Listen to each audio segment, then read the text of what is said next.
اوعى حد يضحك عليك بخصم مغري او كلام ناعم.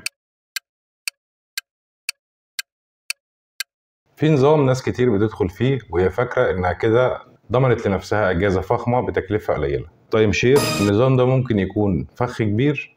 حد هيسألني بيقول لي فخ ازاي يا استاذ؟ اقول لك ايوه فخ. تكتشف ان المكان اللي دفعت فيه فلوسك مش موجود اصلا، او تلاقي نفسك مربوط بعقد سنين طويلة ومش عارف تطلع منه، ولا حتى تحجز وقت ما تحب زي ما هم قالوا لك. ناس كتير بتتسحب منها فلوس كل سنة وما بيستخدمش حاجة فعليا، ولما بيدوروا يلاقوا الشركة اللي باعت لهم أصلا شركة وهمية، يعني نصب مقنن، وانت اللي وقعت بإيدك.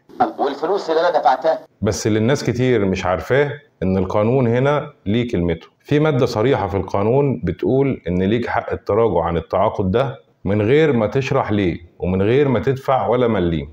بس شرط انك تتراجع خلال مهلة محددة اللي هي 14 يوم من تاريخ توقيعك على العقد. بعد كده مش هتقدر تتراجع في العقد وتكون حرفيا اتورطت، ومش هينفع تقول ما كنتش اعرف.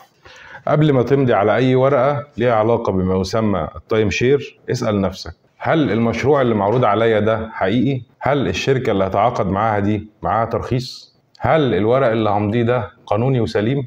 ببساطة لان حضرتك مش بتشتري منتج، انت داخل التزام طويل. اوعى حد يضحك عليك بخصم مغري او كلام ناعم. القرار ده مش هزار، والندم بعد التوقيع ملوش اي لازمة ولا ليه حل الا خلال مهلة ال 14 يوم اللي حددها لك القانون، واذا قدرت تلحق نفسك قبل فوات الاوان.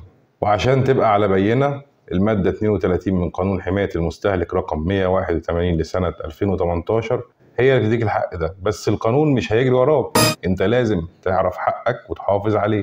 ودايما خلي حقك قدام عينيك، لان اللي يضيعه ممكن يخسر كتير وساعتها ما يلومش غير نفسه. انا هنا عشان اقول لك الصح قبل ما يفوت الاوان. اشترك وفعل الجرس عشان يوصلك كل جديد. بالغ تحياتي والسلام عليكم.